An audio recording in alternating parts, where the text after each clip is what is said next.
সবাইকে স্বাগত জানাচ্ছি আজকে অতীব গুরুত্বপূর্ণ একটি টপিক্সের আলোচনায়। টপিক্সটি সবার জন্যই মোরাললেস গুরুত্বপূর্ণ। কানাডাতে আলটিমেটলি আপনারা পার্মানেন্ট রেসিডেন্ট হোল্ডার হিসেবে কনভার্ট হতে চান। কারা কনভার্ট হতে চান? স্টুডেন্টরা, ভিজিটররা, ওয়ার্কাররা। ভিজিটর থেকে সরাসরি পার্মানেন্ট রেসিডেন্ট ভিসায় কনভার্ট হওয়ার কোনো সুযোগ নাই, অর্থাৎ ভিজিটর থেকে ওয়ার্কার হওয়া অথবা স্টুডেন্ট হওয়া এরপরে কানাডাতে অ্যাপ্লাই করা সেটা পসিবল। তো কানাডাতে পার্মানেন্ট রেসিডেন্ট হিসেবে আপনি সরাসরি আবেদন করে এখানে আসতে পারেন সিওপিআর নিয়ে। সেটার সংখ্যাও কম না, 4,85,000 ইমিগ্রেন্ট ভিসা ইস্যু হবে এবছরে। তো এই ইমিগ্রেন্টরা কোথায় থাকবেন সেটা একটা গুরুত্বপূর্ণ বিষয়। যদি কেউ নন কমপ্লায়েন্স ক্যাটাগরিতে পড়ে যান তাহলে আপনার পার্মানেন্ট রেসিডেন্ট স্ট্যাটাসটি বাতিল হয়ে যাবে। এই জন্যে এই গুরুত্বপূর্ণ বিষয়টি ফেডারেল এবং প্রভিন্সিয়াল লেভেলে অত্যন্ত গুরুত্বপূর্ণ। সুতরাং এই বিষয়টি নিয়ে আজকে আমরা কথা বলবো। আশা করছি আমাদের সাথে থাকবেন। চলুন বিস্তারিত আলোচনায় ফিরে যাই। Where in Canada can I settle? Applicants selected by province or territory versus by the federal government. এখানে দুইটি বিষয় সামনে চলে এসেছে। আপনি কানাডাতে পার্মানেন্ট রেসিডেন্ট হওয়ার পরে কোথায় সেটেলমেন্ট সম্পন্ন করবেন, কোথায় বসবাস করবেন। তো এখানে আপনার এই বসবাস করার অব্লিগেশনগুলো দুইটি অথরিটি থেকে ক্লিয়ার হতে হয় আপনাকে, বা দুইটি অথরিটির কাছে আপনাকে ক্লিয়ার করতে হয় বিষয়গুলো। যেমন আপনি যদি প্রভিন্সিয়াল নমিনি প্রোগ্রামে আবেদন করেন, যে প্রোগ্রামের জন্য আপনি আবেদন করতেছেন, যে প্রভিন্সের জন্য, সেই প্রভিন্সে থাকার আপনার একটি বাধ্যবাধকতা রয়েছে। আপনি যদি ফেডারেল গভর্নমেন্টের প্রোগ্রামে আবেদন করেন তাহলে কানাডার একটি মাত্র প্রভিন্স ছাড়া অন্য সকল প্রভিন্সে আপনার ইচ্ছামতো আপনি বসবাস করতে পারেন, কিন্তু একটি প্রভিন্সে আপনি ফেডারেল গভর্নমেন্টের প্রোগ্রামে আপনি আসতে পারবেন না বা বসবাস করতে পারবেন না, সেটা হচ্ছে কুইবেক প্রভিন্স। তো কানাডার প্রভিন্স ভার্সাস ফেডারেল এই দুইটির মধ্যে একটু সামঞ্জস্য করা এটা একটা ম্যাটার হয়ে দাঁড়ায় ভাই বোনদের জন্য যারা কানাডাতে পার্মানেন্ট রেসিডেন্ট হয়ে সরাসরি আসতে চান অথবা পরবর্তী সময়ে পার্মানেন্ট রেসিডেন্ট হোল্ডার হিসেবে কনভার্ট হন, স্টুডেন্ট থেকে কিংবা ওয়ার্কার থেকে অথবা রিফিউজি ক্লেমেন্ট হিসেবে যারা আসেন তাদের সেই স্ট্যাটাস থেকে। তো এই হলো অবস্থা। তো এখানে এই বিষয়টি অত্যন্ত গুরুত্বপূর্ণ। অনেকের কাছে বিষয়টি গুরুত্বপূর্ণ মনে নাও হতে পারে, কিন্তু প্রকৃতপক্ষে এটি খুবই গুরুত্বপূর্ণ। Increasing number of applicants are applying for immigration to Canada under provincial nominee programs. Coming to Canada through provincial immigration programs imposes different obligations than immigrating to Canada through federal programs. তো এখানে provincial nominee প্রোগ্রামের মাধ্যমে কেউ যদি কানাডাতে সিওপিআর নিয়ে confirmation of permanent residence এই বিশাল একটি ডকুমেন্ট নিয়ে যদি কেউ আসেন, বিশাল ডকুমেন্ট বললাম বলতে কী কারণে, এই সিওপিআর লেটারটা অনেক বড় হয়, এই জন্য বিশাল ডকুমেন্ট বললাম। তো এটি নিয়ে যখন কেউ ল্যান্ড করেন কানাডাতে, তিনি যদি প্রভিন্সিয়াল নমিনেশনের অধীনে আসেন তাহলে সেই প্রভিন্সের অনেকগুলো রুলস এর রেগুলেশন আগে থেকেই ঠিক করা থাকে। সেই বিষয়গুলি মেনটেন করাটা খুবই গুরুত্বপূর্ণ একটি বিষয়। সেটি মেনটেন করতে না পারলে পরবর্তীতে সমস্যার যথেষ্ট সম্ভাবনা রয়েছে। আর ফেডারেল গভর্নমেন্টের প্রোগ্রামে আসলে সেটা আমি বললাম যে কুইবেক প্রভিন্স ছাড়া অন্য কোনো প্রভিন্স আপনি আসতে পারেন। এবার আসুন কানাডা গভর্নমেন্টের ল এবং রুলস অনুযায়ী আপনি কি করতে বাধ্য এবং কি করতে বাধ্য না সে বিষয়গুলো নিয়ে আমরা কথা বলবো। Mobility rights as a Canadian permanent resident. তো কানাডার Canadian charter of rights and freedom provides permanent resident and Canadian citizen with the right to live and work in any province in Canada. বিষয়টা আবার coat করছি, section 6 এখানে Canadian Charter of Rights and Freedom provides freedom। এখানে Canadian Charter of Rights and Freedoms এইটার section 6 নম্বরে অনুযায়ী কানাডার একজন পার্মানেন্ট রেসিডেন্ট হোল্ডার এবং সিটিজেন তাদের পূর্ণ ক্ষমতা রয়েছে with the right to live and work in any province in Canada. কানাডার যে কোনো প্রভিন্সে কাজ করার, বসবাস করার পূর্ণ এখতিয়ার দিয়েছে কানাডা গভর্নমেন্ট। সেকশন 6 বলে একজন ব্যক্তিকে যখন তিনি পার্মানেন্ট রেসিডেন্ট হিসেবে কনভার্ট হবেন অথবা সিটিজেনশিপ লাভ করবেন তখন। তো এখন এখানে একটি বিষয় ঘটে যায়। As it relates to Canadian immigration, this means that after obtaining permanent resident status either through a federal or provincial immigration program, Canadian permanent resident can eventually relocate anywhere across Canada.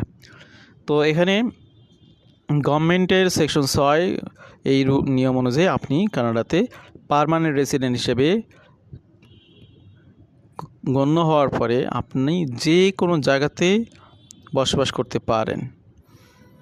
এই বিষয়টি আপনারা clear হলেন। এরপরের বিষয়গুলি আপনাদের জন্য অত্যন্ত গুরুত্বপূর্ণ। পরের স্লাইডগুলো। Applicants selected by a province or territory. এবার প্রভিন্সিয়াল নমিনেশনের অধীনে যারা আসেন তাদের যে বিষয় সেটি এবার আপনারা দেখতে পাবেন। Paragraph 87 of the Immigration and Refugees Protection Regulations (IRPR) clarifies that a foreign national is a member of the provincial nomination class if they intend to reside in the province or territory that has nominated them. এখানে একটা বিষয় স্পষ্টভাবে উল্লেখ করা হয়েছে। Immigration and refugee protection regulations IRPR এর paragraph নম্বর 87(2)(b) এটা অনুযায়ী তারা এখানে বলতেছে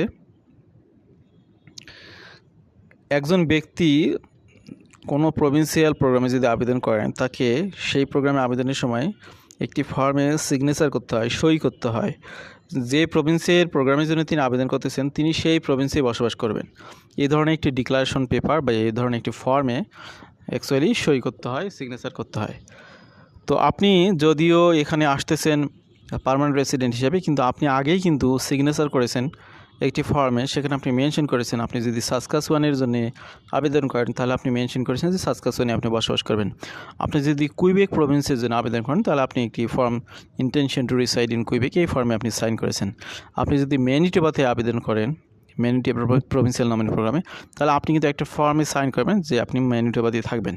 তো এই আপনার একটি প্রি কন্ডিশন, অর্থাৎ আপনি ফাইনালি COPR বা পার্মানেন্ট রেসিডেন্ট হোল্ডার হওয়ার আগেই প্রভিন্সিয়াল নমিনেশন প্রোগ্রামে যারা আবেদন করবে তাদেরকে কিন্তু এই ধরনের ফর্মে সিগনেচার করতে হয়। তো এই ধরনের সিগনেচার করলেন, করে এরপর আপনি PR হোল্ডার হলেন, হওয়ার পরে আপনার কিন্তু এখতিয়ার আছে কানাডার যে কোনো জায়গাতে বসবাস করার। কিন্তু এখানে একটা কিন্তু রয়েছে, সেটি আপনাদের সামনে ক্লিয়ার করব। Provinces and territories looking to attract newcomers under local immigration programs are left to create the right conditions to attract and more importantly retain immigrants. তো প্রভিন্সের একটা অ্যাপ্লিকেশন হলো তাদের প্রোগ্রামের অধীনে যাদেরকে তারা আনতেছে সেই ব্যক্তিদেরকে তাদের প্রভিন্সেই ধরে রাখার, কারণ এই প্রভিন্সগুলো কিন্তু কোটা পায় কিসের ভিত্তিতে? সেই প্রভিন্সের লোকবলের চাহিদার আলোকে ফেডারেল গভর্নমেন্ট থেকে কিন্তু এই কোটাগুলো অ্যালোকেট করা হয়। তো এই কোটা ধরে যারা সেই প্রভিন্সে আসতেছেন তো পরবর্তী সময় যদি সেই প্রভিন্সে না থাকেন তো সেটি কিন্তু এই প্রভিন্সের জন্য ফেডারেল গভর্নমেন্টের নিকট এটি দায়বদ্ধতা বেড়ে যায় এবং সেই প্রভিন্সের প্রকৃতপক্ষে যে উদ্দেশ্য সার্ভ করার জন্য তারা ব্যক্তিদেরকে প্রভিন্সিয়াল নমিনেশন ইস্যু করতেছে তারা সেটা কিন্তু সার্ভ হচ্ছে না। এই বিষয়গুলো কিন্তু একটা খেয়াল করার বিষয়। এই কারণে পরবর্তীতে কিন্তু এটা বিপদে পড়বে প্রকৃতপক্ষে applicants applying through provincial or territorial nomination programs must comply with program requirements and remain truthful throughout the application process. The intention to settle in a province or territory under immigration program must be clearly present upon landing. The applicant must have a genuine intention to reside in the province selected in their application for permanent residence and make good faith efforts to settle in that province before moving to another Canadian province or territory. এখানে বিষয়টি আমি আবার একটু repeat করতেছি। The applicant must have a genuine intention to reside in the province selected in their application for permanent residence and make good faith efforts to settle in that province before moving to another province or territory. এখানে একটা বিষয় সেটা হলো আপনি যে প্রভিন্সের প্রোগ্রামের অধীনে কানাডাতে আসতেছেন আপনার হার্ট অ্যান্ড সোল ট্রাই করতে হবে সেই প্রভিন্সে বসবাস করার জন্য। কিন্তু পরবর্তীতে দেখা গেলো যে প্রকৃতপক্ষে আপনার যে ক্যাটাগরিতে আপনি জব করেছেন আগের সেটার আলোকে আপনি জব সেই প্রভিন্সে পাচ্ছেন না, অনেক চেষ্টা করেছেন। আপনার সন্তানের লেখাপড়ার জন্য ভালো ইউনিভার্সিটি আপনি পাচ্ছেন না, অনেক চেষ্টা করেছেন আপনার সেই প্রভিন্সেই খোঁজার জন্য, কিন্তু দেখা গেলো যে একদম বেস্ট কোয়ালিটির এডুকেশন অন্য কোনো প্রভিন্সে রয়েছে। কিংবা আপনার বিজনেসের বিষয়গুলো, এই ধরনের বিষয় যদি আপনি প্রুভ করতে পারেন যে আপনি অনেক চেষ্টা করেছেন যে প্রভিন্সের প্রোগ্রামের অধীনে এসেছেন সেই প্রভিন্সেই সেটেলমেন্ট সম্পন্ন করা, কিন্তু আপনি সেটা সম্পন্ন করতে পারেন কোনো একটি কারণে, তাহলে সেটার রেফারেন্সে আপনি অন্য প্রভিন্সে মুভ করতে পারেন। এছাড়া আপনি যদি কোনো কারণ ছাড়া আপনার ভালো লাগলো না, আপনি সাসকাচুয়ানের প্রোগ্রামে এসে টরন্টোতে মুভ করলেন, তাহলে কি হতে পারে সেটা এবার একটু আপনাদেরকে দেখাবো। Such efforts should also be documented in case of any queries appear later. For instance, such efforts may be important when a permanent residence later applies for Canadian citizenship. পরবর্তী সময়ে আপনি যখন কানাডার সিটিজেনশিপের জন্য আবেদন করবেন, আপনি তো আজীবন পিআর স্ট্যাটাস রিনিউ করবেন। ইভেন পিআর স্ট্যাটাস রিনিউ করতে গেলেও আগের কোনো আপনি কমপ্লেন্স আপনি ভায়োলেশন করছেন কিনা এগুলো খেয়াল করা হবে। তার মানে আপনি একবার পিআর হোল্ডার হিসেবে ঢুকে আপনি পরবর্তীতে যখন রিনিউ করতে যাবেন, সেখানে আপনি যদি আগের তথ্যের সাথে আপনার কাজে গ্যাপ থাকে, তাহলে সেই পিআর স্ট্যাটাসটা আপনার রিমুভ হয়ে যেতে পারে, অথবা আপনি সিটিজেনশিপ নাও লাভ করতে পারেন। কিন্তু আপনি যদি প্রুভ করতে পারেন আপনার বিভিন্ন এফোর্টস দিয়ে যে আপনি ওই প্রভিন্সেই আপনি থাকার জন্য চেষ্টা করেছেন, কিন্তু সেটা বিভিন্ন কারণে বা কোনো একটি কারণে হয়ে ওঠেনি, সেটি প্রুভ করলে তখন আপনার জন্য সেটি সমস্যা হবে না। Applicant selected by the federal government. Meanwhile, federal government immigration applicants who do not receive a provincial nomination are not required to commit to a particular province or territory. This means that a permanent resident who immigrate to Canada through federal programs may decide to reside in any Canadian province or territory upon arriving in Canada. তো এখানে federal গভর্নমেন্টের যে programme রয়েছে, এখানে federal গভর্নমেন্টের programme কোনটা? Express এন্ট্রির মধ্যে যেগুলো আপনার প্রভিন্সিয়াল নমিনি প্রোগ্রামের সাথে লিঙ্কড না, নন লিঙ্কড, একদম ফ্রেশ এক্সপ্রেস এন্ট্রি যে প্রোগ্রামগুলো রয়েছে, Canadian experience class, federal skill worker program, federal trade class, এই প্রোগ্রামগুলোর অধীনে এসে আপনি যে কোনো প্রভিন্সে যে কোনো জায়গাতে আপনি বসবাস করতে পারবেন, সেটা আপনি জেনে নিন, সেখানে কোনো সমস্যা নেই। কিন্তু আপনি এক্সপ্রেস এন্ট্রির অধীনেও ইনহ্যান্সড পিএনপি যেগুলো আছে সেগুলোতে, অথবা বেস পিএনপি যেগুলোতে, সেগুলোতে যদি এসে আপনি যে প্রভিন্সের প্রোগ্রামে আসলেন, সেই প্রভিন্সে বসবাস করার সর্বোচ্চ চেষ্টা না করে আপনি হামেশা অন্য প্রভিন্সে গেলেন, তাহলে আপনার অনেক ধরনের প্রবলেম হতে পারে। কি প্রবলেম হতে পারে সেগুলোতে আসতেছি একটু পরে। তো এখানে আপনাকে ফেডারেল প্রভিন্সিয়াল প্রোগ্রামে আপনি যখন আবেদন করবেন, তখন আপনাকে যে বিষয়গুলোকে খেয়াল করতে হয়, এখানে অন্টারিওকে দিয়ে আমরা এখানে উদাহরণ তুলে ধরেছি। For example, government of Ontario indicates that intention to reside in province can be establish through documents that display. তো প্রভিন্সিয়াল নমিনি প্রোগ্রামের অধীনে আপনারা যারা প্রভিন্সে আসবেন, তো ওই প্রভিন্সে যে আপনি বসবাস করতে চান, ইন্টেনশন যে আছে সেটি প্রুভ করার জন্য যে ডকুমেন্টগুলো আপনার দেখাতে পারেন, কারেন্ট আর previous employment in the province, job offers or job applied, interviewed for education in Ontario, volunteer work in Ontario, lease agreement in Ontario, or property ownership. তো এগুলো আপনি যদি কুইবেকে বসবাস করতে চান, ঠিক একই ধরনের প্রুফগুলো আপনি শো করতে পারেন এভাবে যে আপনি সেখানে বিভিন্ন এফোর্টস চালিয়েছেন, সেগুলোতে আপনি যদি সাকসেসফুল হন, তাহলে আপনি সেই প্রভিন্সে বসবাস করবেন। Professional network and affiliations, family tie, social connection, personal relationship, previous visit to Ontario. তো ফাইনালি অ্যাকচুয়ালি আপনি ভিসা পাওয়ার আগে আপনি যদি প্রভিন্সিয়াল নমিনি প্রোগ্রামের অধীনে আবেদন করেন, এই ইন্টেনশনগুলো বা এই পেপারসগুলো যদি আপনি শো করেন, তাহলে আপনাকে প্রভিন্সিয়াল নমিনি প্রোগ্রামের অধীনে আপনাকে ফাইনালি সিলেকশন করা হবে। আদারওয়াইজ আপনাকে বছরের পর বছর ঝুলিয়ে রাখা হতে পারে, এই ধরনের ঘটনা ঘটে। Consequences of misrepresenting intent to reside. এবার আসি যেটি গুরুত্বপূর্ণ। If an applicant no longer intent to reside in the nominating province or territory before or upon landing in Canada, they may be reported for non-compliance. তো আপনি আবেদনের শুরু থেকে বললেন আপনি ম্যানিটোবাতে থাকবেন বা সাসকাচুয়ানে থাকবেন, কিন্তু ল্যান্ড করার পরে আপনি সেই প্রভিন্সগুলোতে না গিয়ে আপনি সরাসরি টরন্টোতে গেলেন, তাহলে আপনার ব্যাপারে যে রিপোর্ট করা হবে তাকে আপনাকে নন কমপ্লায়েন্স হিসেবে তারা রিপোর্ট করবে। Where it becomes evident that an individual never intended to reside in the nominating province or territory, this could give rise to an allegation or misrepresentation and may result in loss of permanent resident status.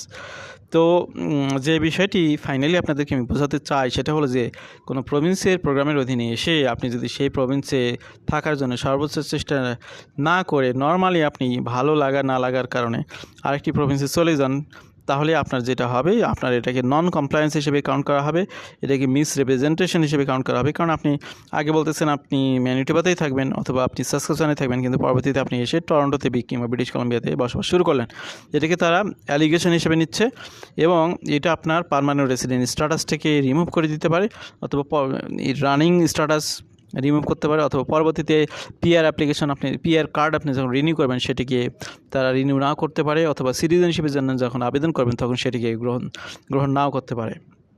এই ধরনের সমস্যাগুলো আপনার পড়ে যাবেন। কিন্তু একান্তই আপনি আপনার যে প্রভিন্সিয়াল প্রোগ্রামের অধীনে এসেছেন, আপনি যদি কোনো সমস্যা ফেস করেন, আপনার যদি কোনো বিশেষ সুযোগ সুবিধার সমস্যা হয়, এই বিষয়গুলো আপনি যদি নোট করেন, সেগুলোকে ডকুমেন্টারি আপনি প্রেজেন্ট করেন, দেন আপনার সমস্যা হবে না, সেখান থেকে আপনি মুক্তি পেতে পারেন। তো আজকের আলোচনা আমরা শেষ করব এভাবে যে আপনারা যারা কানাডাতে আসতেছেন পিআর প্রোগ্রামে অথবা পিআর কনভার্ট হচ্ছেন অন্যান্য প্রোগ্রাম থেকে, তাদের এই বিষয়গুলো খুব ভালো করে খেয়াল করতে হবে।